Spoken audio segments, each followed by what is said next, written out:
প্রিয় ভিউয়ার্স, আবারও চলে আসলাম তোমাদের মাঝে গুরুত্বপূর্ণ একটি ভিডিও নিয়ে। আজকে মূলত আমরা আলোচনা করব অন্নপূর্ণা যোজনা স্ট্যাটাস চেক। তো তোমরা সকলে জানো এখন থেকে কিন্তু আর স্ট্যাটাস চেক করা যাচ্ছে না। তো ইতিপূর্বে কিন্তু সকলেই কম বেশি মানুষ কিন্তু স্ট্যাটাস চেক করেছে এবং এইখানে একটি অপশান ছিল, সেইখানে ফর্ম ডাউনলোড বলে একটি অপশান ছিল, সেখানে ক্লিক করলে কিন্তু তার ফর্মটা ডাউনলোড হয়ে যাচ্ছে এবং ভিতরে কিন্তু তার স্ট্যাটাসটা দেখাচ্ছে যে কী অবস্থায় আছে। কারোর সাবমিট অবস্থায় আছে, কারোর ইনকোয়ারি প্রসেসড অবস্থায় আছে, আবার অনেক ব্যক্তির ইনকোয়ারি রিওয়ার্ডেড অবস্থায় আছে, আবার অনেক ব্যক্তির কিন্তু অ্যাকসেপ্ট অবস্থায় আছে, অনেক ব্যক্তির রিজেক্ট অবস্থায় আছে।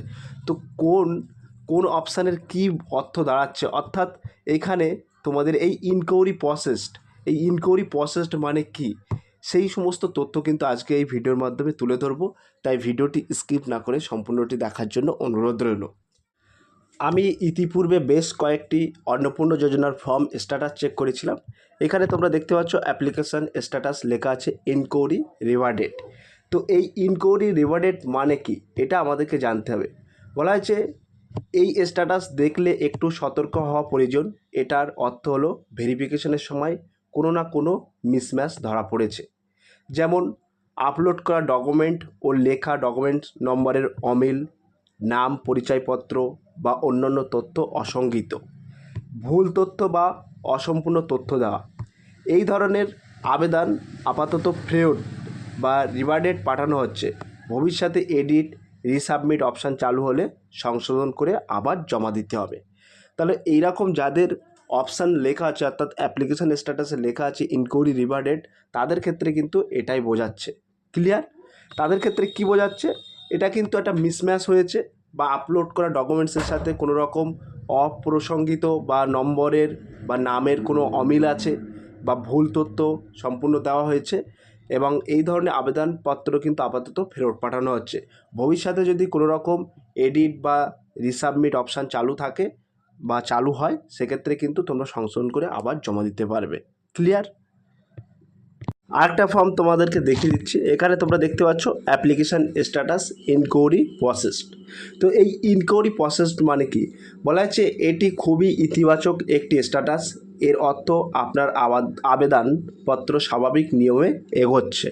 ঠিক আছে, আপনার আবেদন যাচাই বা ইনকোয়ারি ভেরিফিকেশান সম্পূর্ণ হয়েছে। আপলোড করা তথ্য ও নথিতে বড় কোনো সমস্যা পাওয়া যায়নি।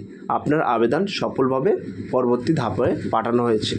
ঠিক আছে, তো এরকম ইনকোয়ারি প্রসেসড লেখা থাকলে এর অর্থ কিন্তু এটাই দাঁড়াচ্ছে যে আপনার আবেদন যাচাই করা সম্পূর্ণ হয়েছে এবং আপলোড করা সমস্ত তথ্য সঠিক আছে, পরবর্তী ধাপের জন্য কিন্তু আগাচ্ছে। ঠিক আছে, এটা ইনকোয়ারি প্রসেস যদি কারোর অ্যাপ্লিকেশান স্ট্যাটাস দেখায়, সেক্ষেত্রে এটা বোঝাচ্ছে। ক্লিয়ার? যাদের অন্নপূর্ণা যোজনার স্ট্যাটাস অ্যাকসেপ্ট লেখা থাকবে, ঠিক আছে, তো অ্যাকসেপ্ট লেখা থাকলে এই স্ট্যাটাস দেখলে খুব ভালো খবর। আপনার অ্যাপ্লিকেশান সমস্ত তথ্য সঠিক রয়েছে এবং ভেরিফিকেশনের পরে আপনার অ্যাপ্লিকেশান অ্যাপ্রুভ হয়ে গেছে। এরপরে কিন্তু মাত্র কয়েকটা দিনের অপেক্ষা, খুব তাড়াতাড়ি কিন্তু আপনার ব্যাঙ্ক অ্যাকাউন্টে টাকা আসতে চলেছে। ঠিক আছে, তো অ্যাকসেপ্ট যাদের লেখা আছে তাদের কিন্তু কোনো রকম প্রবলেম নেই বা কোনো রকম অসুবিধা হবে না, কারণ অ্যাকসেপ্ট মানে কিন্তু তোমাদের সমস্ত প্রসেসটা কমপ্লিট হয়ে গেছে আর মাত্র কয়েকদিন বাদে কিন্তু তোমাদের ব্যাঙ্ক অ্যাকাউন্টে ডিবিটি লিঙ্কের মাধ্যমে টাকা ট্রান্সফার করে দেবে। ক্লিয়ার? তো যাদের এখন কিন্তু আর এই স্ট্যাটাসটা চেক করা যাচ্ছে না, ইতিপূর্বে কিন্তু স্ট্যাটাস চেক করা যাচ্ছিল। আমি বেশ কয়েকটি ফর্ম স্ট্যাটাস চেক করেছিলাম, সেই ফর্মগুলো আমার কাছে ছিল, সেটার মূল অর্থগুলো তোমাদেরকে দেখিয়ে দিচ্ছি।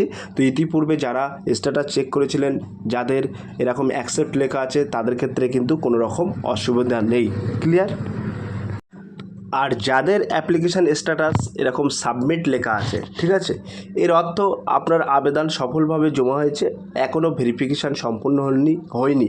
তাই এই স্ট্যাটাস দেখলে চিন্তার কোনো কারণ নেই, আবেদনপত্রটি পরবর্তী ধাপে যাওয়ার অপেক্ষায় রয়েছে। তো সাবমিট মানে কেবলমাত্র তুমি আবেদন করেছো, তোমার আবেদনটি শুধুমাত্র সাবমিট হয়েছে, অর্থাৎ অ্যাকসেপ্ট যেটাকে বলা হয় সাবমিট করা হয়েছে। এর পরবর্তী যে ধাপগুলো আছে সেই ধাপগুলো কিন্তু যাচাইকরণ করা হবে। ঠিক আছে, তো পরবর্তীতে কিন্তু আবার তোমরা অ্যাপ্লিকেশান স্ট্যাটাস দেখতে পাবে যে কি অবস্থায় আছে। তো এখন কিন্তু আর অ্যাপ্লিকেশান স্ট্যাটাসটা কিন্তু চেক করা যাচ্ছে না। তো তোমাদের যদি এরকম সাবমিট লেখা থাকে, সেক্ষেত্রে কিন্তু কোনো রকম চিন্তার কোনো বিষয় নেই। আর যে সমস্ত ব্যক্তির আবেদনপত্র অ্যাপ্লিকেশান স্ট্যাটাস রিজেক্ট লেখা আছে তাদের কিন্তু সম্পূর্ণরূপে বাতিল করা হয়েছে। কারণ কোনো রকম হয়তো তারা লক্ষ্মী ভাণ্ডারের টাকা পেতো না, বা নতুনরা আবেদন করেছে, বা 24 বছর বয়স হয়ে গেছে তারা আবেদন করেছে, এরকম কোনো রকম যদি প্রবলেম থেকে থাকে তাহলে সেক্ষেত্রে কিন্তু একেবারে সরাসরি রিজেক্ট করে দিচ্ছে। ঠিক আছে, তো রিজেক্ট মানে একেবারে পুরোপুরি বাতিল। আর আদার্স ওয়াইজ যেরকম সাবমিট, অ্যাকসেপ্ট সমস্ত তথ্যটা কিন্তু বলে দিলাম যে কোন অবস্থায় কী প্রসেস আছে। তো এইভাবে কিন্তু তোমাদের অ্যাপ্লিকেশান স্ট্যাটাসটা কী অবস্থায় আছে তোমরা কিন্তু জানতে পারবে।